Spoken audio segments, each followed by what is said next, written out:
Thank you, Mr. Chairman. Mr. Chairman, for almost a year, there was an escalating pattern of violence directed towards the United States and other Western targets in Libya.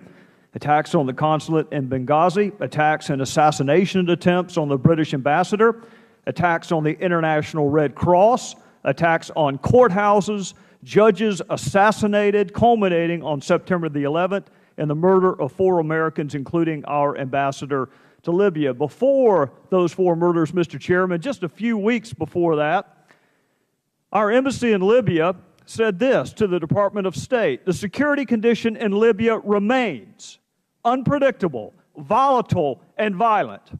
So, Mr. Chairman, despite what would appear to any reasonably objective observer as an escalating pattern of violence, including sophistication, coordination, and management, this administration blamed the murder of our ambassador and 3 others on a video.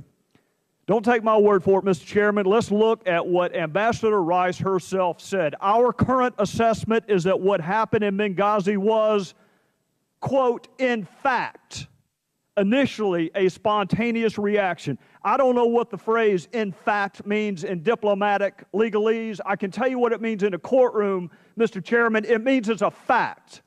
And she went on national television and she said, not as this ambassador has said, that I'm not going to speculate, that I've got to get all the information. She said, in fact, this was a spontaneous reaction to what had just transpired hours before in Cairo, almost a copycat of the demonstrations against our facility in Cairo, which were prompted, of course, Mr. Chairman, by a video, is what she said.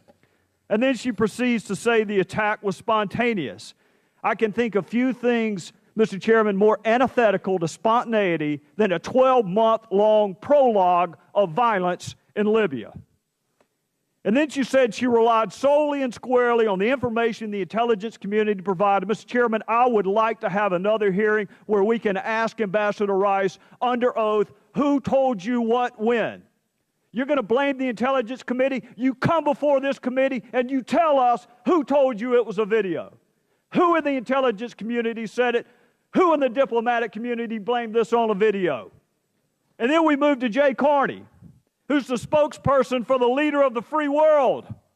And this is what he said, Mr. Chairman. I'm saying based on information that our initial information that includes all information, we saw no evidence to back up claims by others that this was a pre-planned or premeditated attack. What we saw was evidence that it was sparked by the reaction to this video.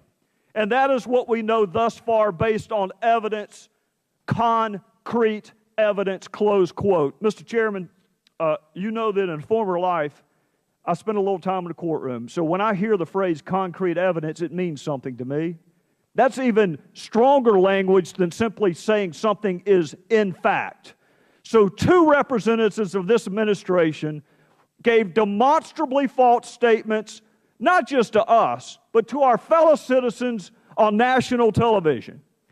Now, is the explanation for those demonstrably false statements, as my colleague from Florida just asked, was it negligence? Was it just a reckless disregard for the truth? Or was it more nefarious than that? Mr. Chairman, the American people are reasonable. People understand investigations take time. People don't expect you to speculate until you have all the facts.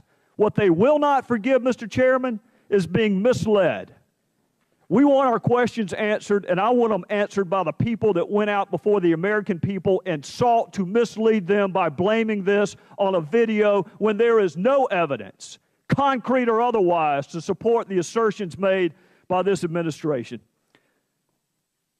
Mr. Chairman, I just had a conversation with Jason Chaffetz out back, and I hope he doesn't mind me saying this. He still gets emotional talking about what he saw in Libya.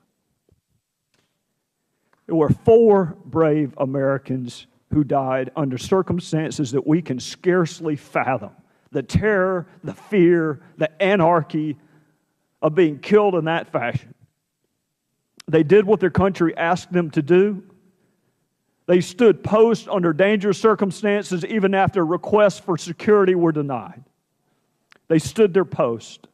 The least we can do is stand this meager post that we've been assigned and demand that this administration speak the truth to the people it's supposed to serve. This was never about a video. It was never spontaneous. This is terror. And I want to know why we were lied to. And I yield back.